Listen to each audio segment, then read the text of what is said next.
bahan kayu jati yang ditanam bertahun-tahun itu cuma untuk bikin kursi mundu yang untungnya cuma 5.000 kan sayang. Di bisnis kan ada etika bisnis, ada sopan santun. Yang pantas untuk dijual yang mana? Mau cari mebel tapi mebel sudah habis, Mas. Sekarang tinggal tiruannya banyak sekali. Kini semua pelan-pelan hilang,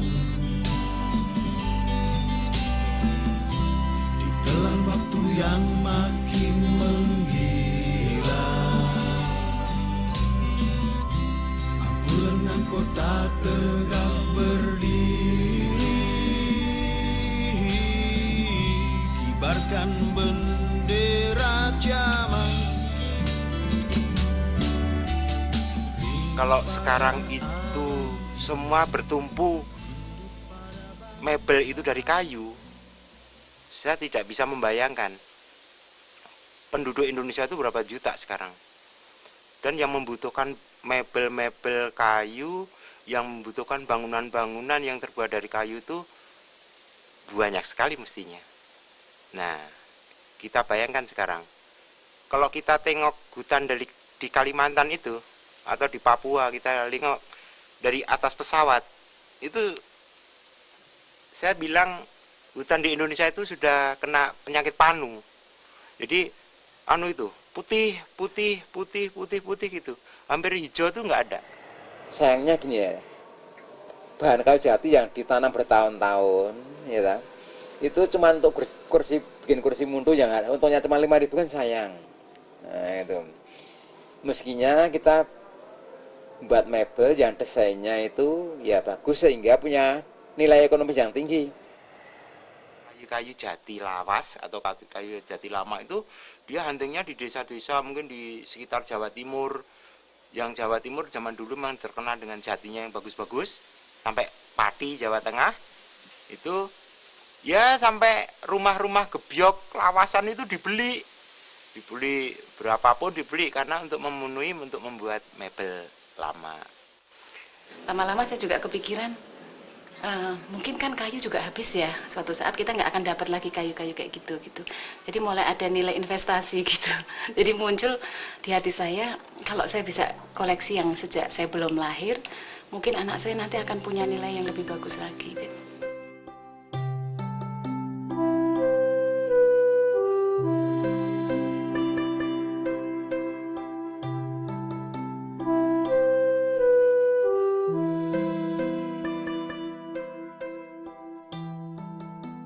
Saya belajar di Bali, kok siswa Pak Dullah itu dari Semarang suka membawa motif-motif barang kuno ya, untuk dilukis sebagai bahan objek lukisan Pak Dullah gitu. Semenjak saat itu saya berkeinginan bahwa kelak kalau punya uang saya pengen beli barang-barang antik untuk objek-objek lukisan dan koleksi gitu. 1-2 barang saya beli, lama-lama kok banyak.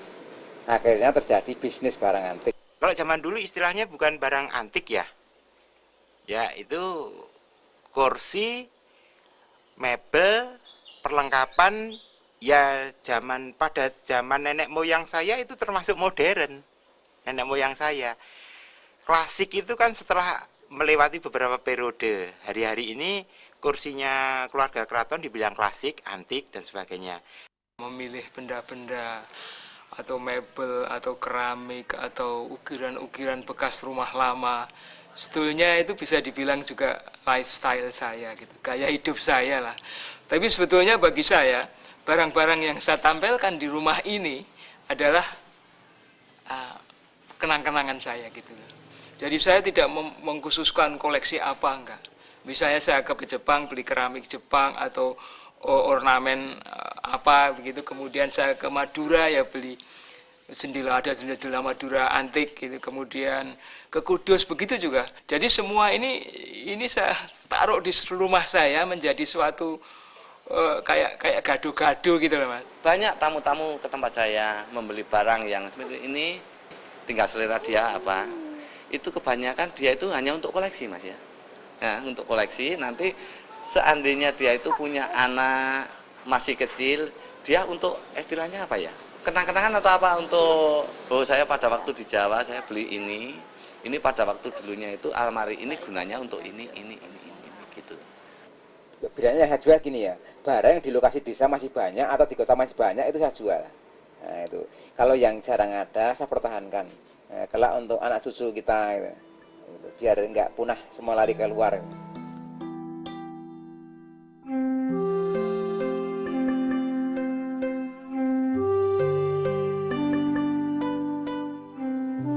Gini ya, barang antik itu yang menarik itu kepuasannya pada waktu kita memburu itu.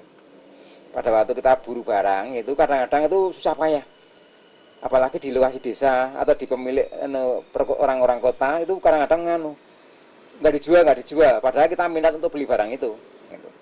Seperti yang barang di Salatiga itu. Dulu ada pengadilan Salatiga melelang kursinya. Nah, kursi itu dilelang jatuh pada karyawannya. Nah, setelah saya lihat sana tidak dijual. Nah, terus dengan sabar saya kunjungi setiap saat. Akhirnya jangka 4 tahun baru lepas. Saya baru saya dapatkan. Jadi enaknya kalau di kampung langsung terjun ke kampung itu dia tidak tahu barang ini barang mahal, tapi saya tahu barang ini barang mahal. Nah, dia mintanya itu hanya sedikit dikatakan, tapi saya jualnya bisa banyak. Nah, gitu. Keuntungannya kan di situ itu kalau barang antik itu.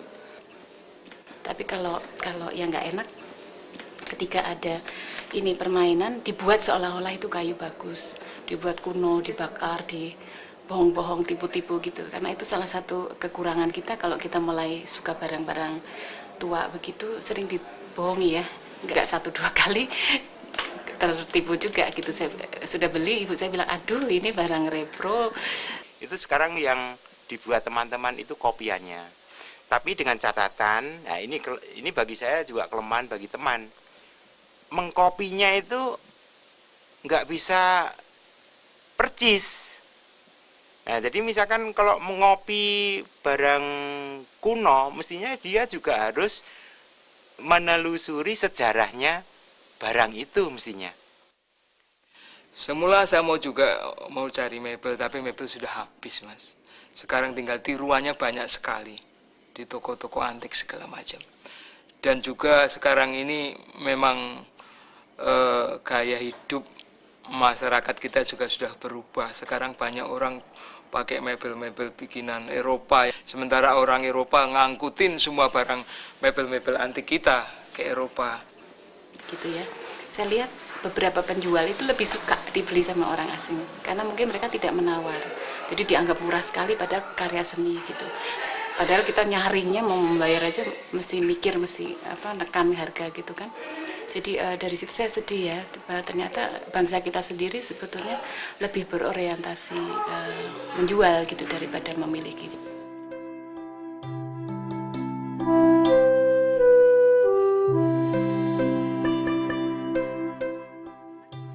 Saya datang ke rumah teman saya yang sangat mewah ya, tapi dia membeli dengan barang-barang baru, tapi model-model kuno gitu. Menurut saya alangkah sayangnya dia punya uang sebetulnya untuk membeli, untuk konservasi barang yang benar-benar sebetulnya kuno gitu, tapi yang dia lakukan adalah kayu baru di model seperti itu. Mungkin karena ketidaktahuan, tapi saya tidak bisa komentar.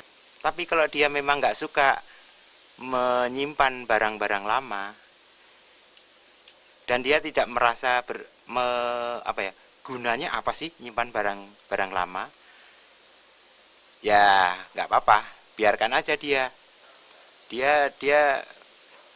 berarti bukan berarti dia tidak peduli dengan barang lama.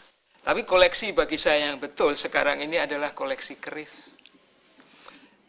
Dan keris yang saya koleksi adalah keris-keris yang langka, dalam arti pamornya juga langka dan kuno. Dan keris itu mencerminkan keindahan yang sempurna dari pembuatnya. Dari warongkonya ya dengan hiasan-hiasan permata atau segala macam. Dengan pegangannya, dengan selutnya, cincinnya segala macam. Dan juga pamornya itu keindahan yang utuh gitu loh Mas.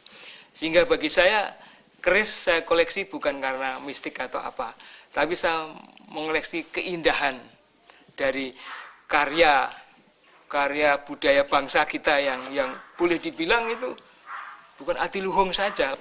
Nah gini ya, barang antik itu kita lihat ya dari historis bisa, terus dari apa artistik barang itu mungkin usianya bertahun-tahun, mungkin apa ornamennya bagus dan sebagainya. Itu kadang-kadang kalau langka kita pertahankan. Nah, itu. Seperti lampu-lampu itu sekarang kan nggak diproduksi lagi gitu loh. Kalau itu punah itu kan sayang.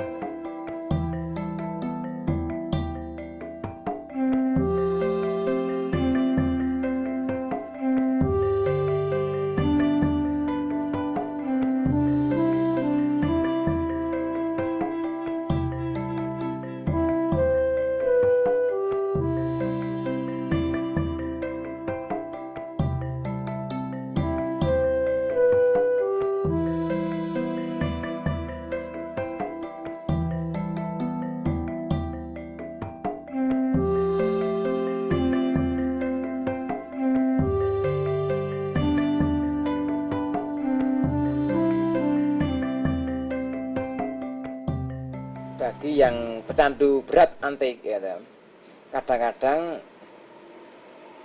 untuk memiliki barang yang dia senengi itu kadang-kadang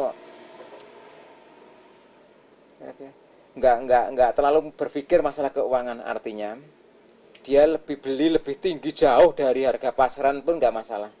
Nah, karena dia punya pandangan mencari barang ini lebih sulit daripada mencari uang. Hidup itu misteri. Ya, kemarin sore saya lihat pelangi ya, sama anak saya yang laki-laki, saya lihat pelangi dia. Saya suruh lihat pelangi itu bagus sekali, tapi itu nggak berlangsung lama, cuma 5 menit pelangi itu udah hilang.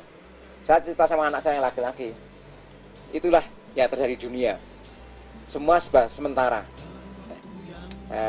Harta juga gitu, kalau mau habis ya 1000 jalan. Nah itu kan. Aku lengan kota tegak berdiri, kibarkan bendera zaman, rindu pada alam ini, rindu pada bangsa ini, dan bila ingat itu semua,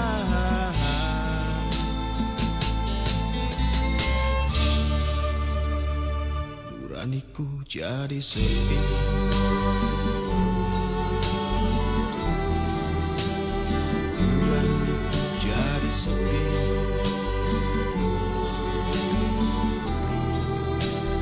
Nuraniku jadi sepi.